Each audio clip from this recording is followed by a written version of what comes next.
আমরা মানুষের আমানতের খেয়ানত করি কিনা এটা কিভাবে বুঝবেন?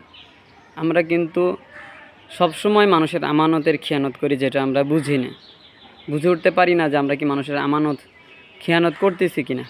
এটা আমাদের জানা উচিত যে আমার দ্বারা কি কারো আমানতের খেয়ানত হচ্ছে কিনা, এটা আমরা কখনো খেয়াল রাখি না। কিন্তু আমরা সব সময় সব জায়গায় এটা করে থাকি, অন্যের আমানত আমরা খেয়ানত করে থাকি। তো একটা মুমিন মুসলমান, একটা ইমানদার কখনো অন্যের আমানত খেয়ানত করতে পারে না। আশা করি আমার কথা বুঝতে পারছেন। তো উদাহরণস্বরূপ যদি আমি আপনাকে বুঝাই, আমরা সবাই কম বেশ চাকরি অথবা ডিউটি করি, কেউ অফিসে, কেউ কোনো কোম্পানিতে চাকরি করি।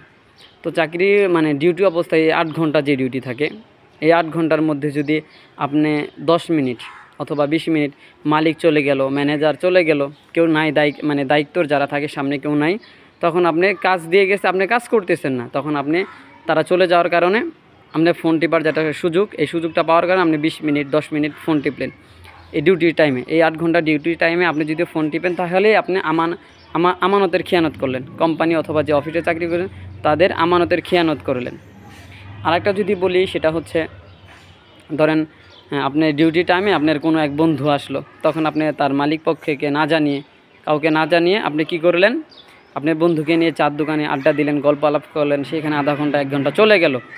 তো এই কিন্তু আমানতের খেয়ানত। এগুলো কিন্তু আমাদের ক্ষেত্রে সব সময় হচ্ছে। এটা আমি উদাহরণস্বরূপ একটা বুঝাইলাম, কিন্তু এরকম কিন্তু অহরহর ঘটনা ঘটতেছে।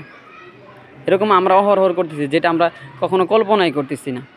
কিন্তু দেখেন, আমরা মাস শেষে কিন্তু যখন মাসটা শেষ হয়ে যায়, তখন কিন্তু আমরা মালিকের কাছ থেকে সম্পূর্ণ বেতনটাই নিয়ে নিই।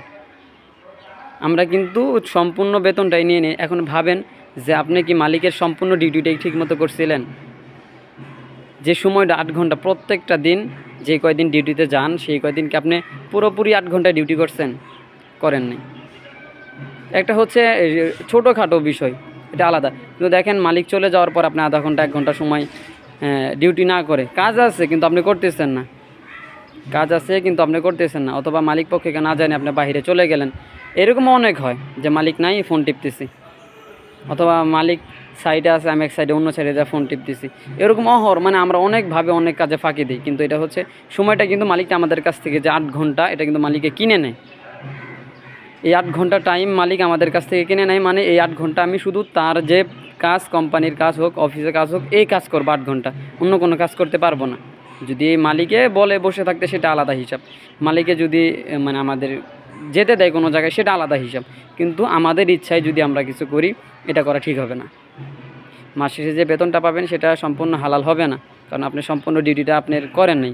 মালিকের যে সময় ডিউটিটা দেওয়া হয়েছে, এটা আপনি আপনার দিক থেকে করেন নাই। তো চেষ্টা করবেন, আপনার উপরে যদি কারো আমানত রাখা হয়, শুধু আমি ডিউটিটা বললাম, এরকম অনেক কিছুই হইতে পারে, অনেক কিছু হইতে পারে। কেউ যদি কোনো কথা আমানত রাখে, এটা আপনার কাছে খেয়ানত করবেন না। আপনাকে কেউ একটা কথা বিশ্বাস করে বলছে, এটা খেয়ানত করবেন না। তারপর হচ্ছে কেউ ওটা জিনিস রাখলো, যে কোনো জিনিস হইতে পারে, সেটা যে কোনো জিনিস হইতে পারে, আমানতের খেয়ানত করবেন না। আশা করি বুঝতে পারছেন যে আমাদের দ্বারা এরকম হয়, এরকম সচরাচর হচ্ছে। তো এখান থেকে আশা করি কিছু হলেও শিখতে পারছেন। আর যদি ভুল ত্রুটি হয়ে থাকে, অবশ্যই ক্ষমা করে দিবেন।